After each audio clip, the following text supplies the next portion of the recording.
Hey guys, welcome back to the last episode of the year for 2023. It has been a crazy ride, hasn't it? Just for this podcast, I started the podcast back in June with just one episode because I was just feeling so afraid and worried that nobody is going to listen to this podcast. 2 months ago, I just started uploading episodes regularly and also taking it more seriously. And I'm actually talking to 120 of you guys from all over the world. So thank you for being here. So this episode is basically to wrap up the whole year with gratitude. And for me personally, it has been an unbelievable year. It has been tough in many, many ways, but I also felt that I was blessed in many, many, many ways also throughout the years. There are ups and downs, and I just kind of want to craft this space for all of us to celebrate our wins throughout the whole year with gratitude. And one thing that I really want to share when it comes to, celebrating the growth throughout the years is that we want to celebrate things that matter. And this year, I have truly, really learned how to prioritize my own needs and myself. And it's so funny because right before this podcast, I was just having a very casual chat with one of my very close friends. And it was really anchored in gratitude and counting the smallest blessings that really matter in our day to day life. So let's go. One of the wins this year that I want to celebrate is actually being able to draw boundaries. And I mean, I don't think I'm perfect in this, but I believe that I'm getting better. So when we have a chronic condition, I believe that it's so important to know how to draw boundaries because sometimes we need more space for ourselves. We need more time for ourselves to heal, to rest, and to recuperate and also to refresh ourselves, right? So a very funny thing that happened this year is that, there was one day I had to say no to someone. Someone was asking help from me because I really thought that I needed some space for myself. So I said no. So after I say no, I felt really, really bad. And I had to call one of my closest friends to actually discuss about the whole scenario to her so that she can help me justify my no. So after I say no, in my head, I would just keep questioning myself, should I have done that? Is there anything I can do to justify this no so that I can make myself feel better? So I was wondering why did I have to try so hard to justify my no to other people?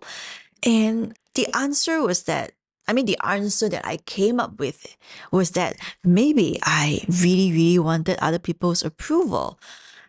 And the reason why I wanted other people's approval so much is because maybe I don't approve of myself or according to my own standards. And this has made me feel like I'm not enough in a lot of my life situations. And because of that, I struggle to say no. And I feel bad for saying no. It is not a very good space to be because why do I have to feel bad for prioritizing myself and my own needs, right? And I figured that it is really not sustainable. And I don't want to keep feeling bad for saying no to other people. And then I started wondering, why is it so hard for me to say no to other people, but it is so easy for me to say no to myself? And why is it that in my own little role, everyone else come before me? And I believe that I'm not alone in this because I've heard so many stories of people telling me that they would actually accept alcohol and also food that they are actually allergic to. Even sometimes where we also feel really bad for saying no when other people invite us to a movie or to, makan-makan. And it makes me wonder why, many of us would actually choose to suffer in silence? And why do we always have to make other people happy at the expense of ourselves? Normally, I would say okay, but in this case, when our health is in the picture, I would say it's important, right, to draw a line and say no to things that we think that is not good for us. As I reflect on this behavior and my reaction to other people, when I do this, right, it is actually painting a very clear picture of me neglecting my own needs. And it's not a very pretty picture because I don't want to suffer in silence afterwards, right? In light of Christmas and New Year that is coming up, and I believe that many of us will have to attend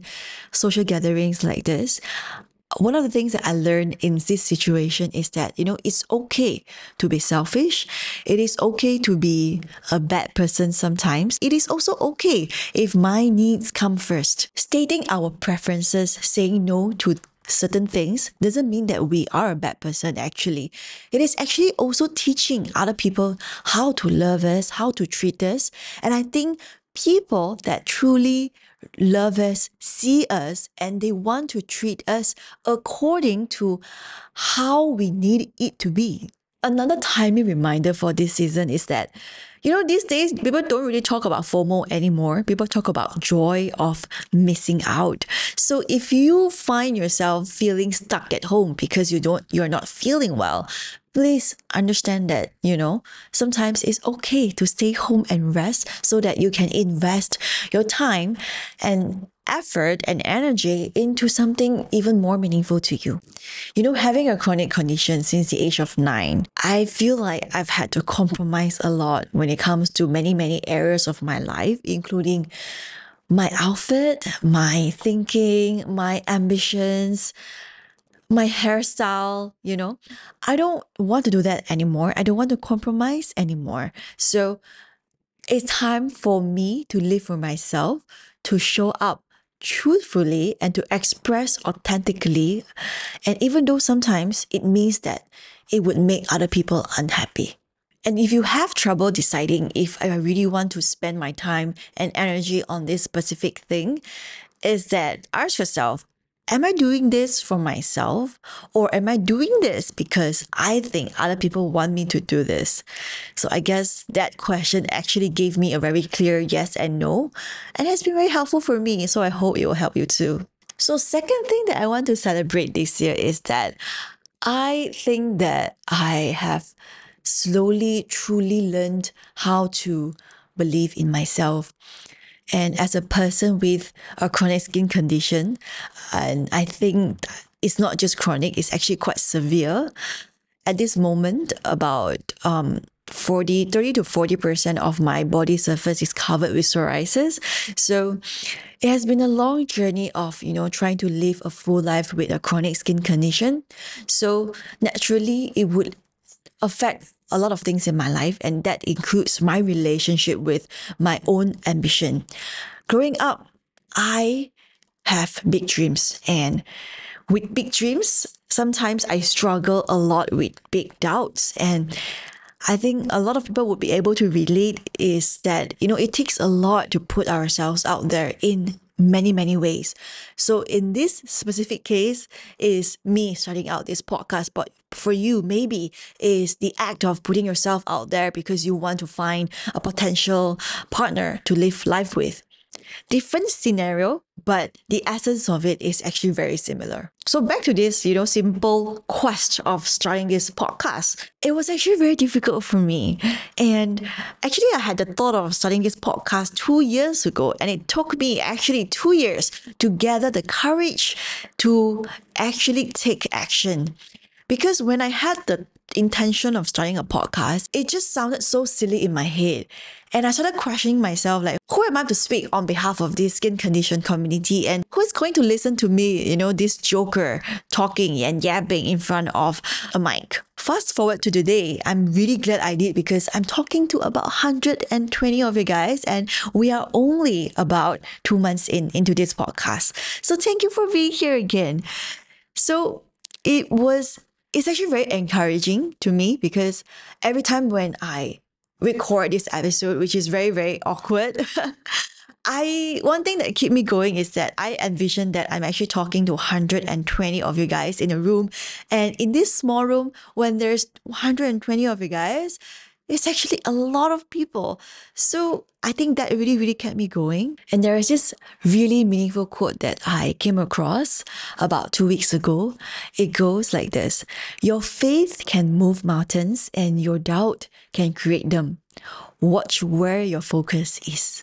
And I believe that for the past 30 years of my life, I wasn't necessarily the best cheerleader for myself, and I'm always the worst critic. And at any point of my life, I wanted to dream big, I wanted to change my career trajectory, I wanted to make certain decisions that really impact my life a lot.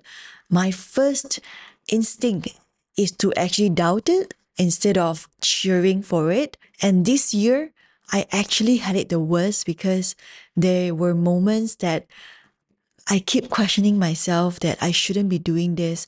Who am I to do this? But I'm really, really glad that I soldier on. I didn't want to give up.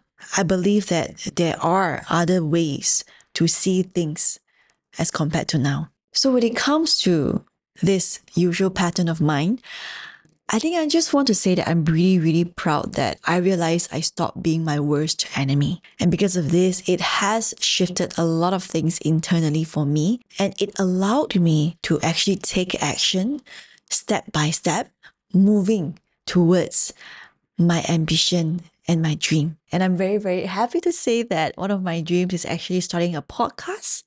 And I'm just really glad I'm here talking to you guys. If you're listening to this, and if you struggle with the same situation, I just want to share that, in any point of your life, if there are any ideas popping up in your head, they are there for a reason. Don't put it down. So instead of saying no to yourself, start saying that, okay, hey, this is a good idea. Let's try it. It may actually work, because if you don't do it, you will never ever know how things are going to pan out.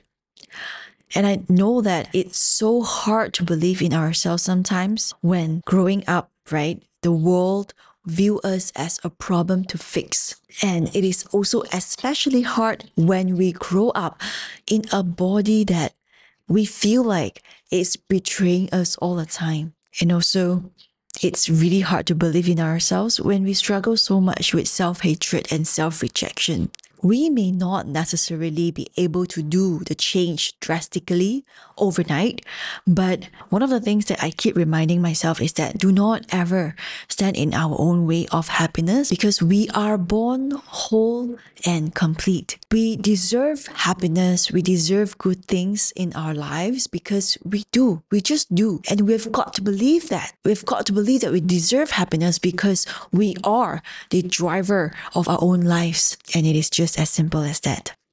So the third thing that I really want to celebrate this year is actually my courage to love and be loved.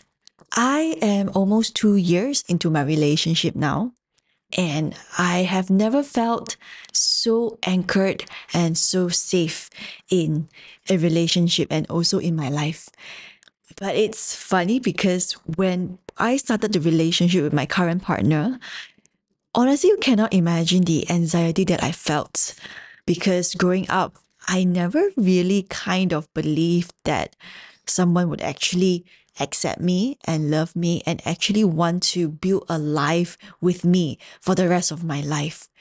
Growing up, I also didn't have a very good example of marriages, successful marriages and happy marriages around me to observe and to learn and to aspire to have relationships and marriages like that. I do not have a good example for that. And I think what made it worse was that because of this skin condition, I've always felt very unsafe and insecure, because deep down inside, I do not believe that anybody is going to love me or accept me. And that's why when anybody comes along, I would expect the relationship to end one day, or the person to just say that, okay, look, I don't think I'm ready to deal with this and I'm just going to go. This has always been my belief and my pattern. It's not actually bringing a very good purpose and intention in my romantic life. So when my current partner came into my life, he actually brought a lot of anxiety and insecurity.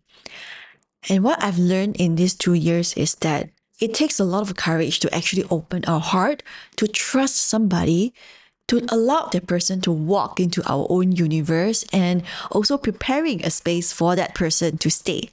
Trust in relationship is always a two-way street. And I believe that my partner, I'm just so grateful to him, because I think that he has done such an excellent job in loving me. He really embodied the essence of patience, consistency, and commitment in words and action to me. And because of that, it has really, really given me the space to heal and grow in love. And I'm just so very, very grateful and contented. If I could describe the current situation, is that I feel like all this while I have been attending to my own garden. And when he came along, I feel like he is the fertilizer to my garden, because then right now I truly believe that I am blossoming and I am growing with nutrients. So, yeah, he also made me feel like, he has anchored me to my core. And every step that I take moving forward, I feel very, very grounded. It's a learning curve for me to experience this, because in my previous relationships, it has never been like that. And I guess it's also because when you believe that you deserve less, you choose to have less too. And I believe that in my previous relationships, that was what I was dealing with. And I thought that was enough. I didn't even give me the choice of, wanting more, because I didn't believe that I deserved it. I know that many of you guys who are listening to this, maybe you are in a relationship or maybe you are single, but a lot of questions that I used to get from Instagram is that we don't actually believe that someone is going to come along and love us and accept us, right? And it's actually very normal, because I was in that space as well. And if you struggle right now in that space, if you are feeling stuck, what I can tell you is that, don't give up. What you are feeling about yourself right now. I mean, in a case of that, you're feeling that you're not enough, you don't deserve better. I want to let you know that it is a fact that what you feel about yourself is not who you are. Feelings can be so real that it makes us feel like this is our reality at this current moment. But let me tell you that if you choose to put aside what you feel and focus on what you want to happen in the future in your life and actually take action to make it happen, it may very well end up very, very differently than you expect it to be. And sometimes dating is a number game. If you don't put yourself out there to see more people and meet more people, nothing is going to happen, right? So don't let your doubt and your limiting beliefs about yourselves stop you. Just focus on what you want as a final picture of your life and just move towards that. Do not let your current belief stop you. And I always say this on my Instagram. I really, really hope that all of us will find the love that we deserve, because we deserve so much more. And as we slowly coming to the end of the year and as we wrap up our year, I hope that we count the things that matter. And let's end the year with a lot of gratitude with the people that mean a lot to us. And I wish that all of us will be able to go easy on our heart, have more courage to be happy and to dream. And let's look forward to a more fruitful 2024. And in 2024, for this podcast, we are going to gear up in learning more about how to live better with a skin condition. I'll see you next year. Bye.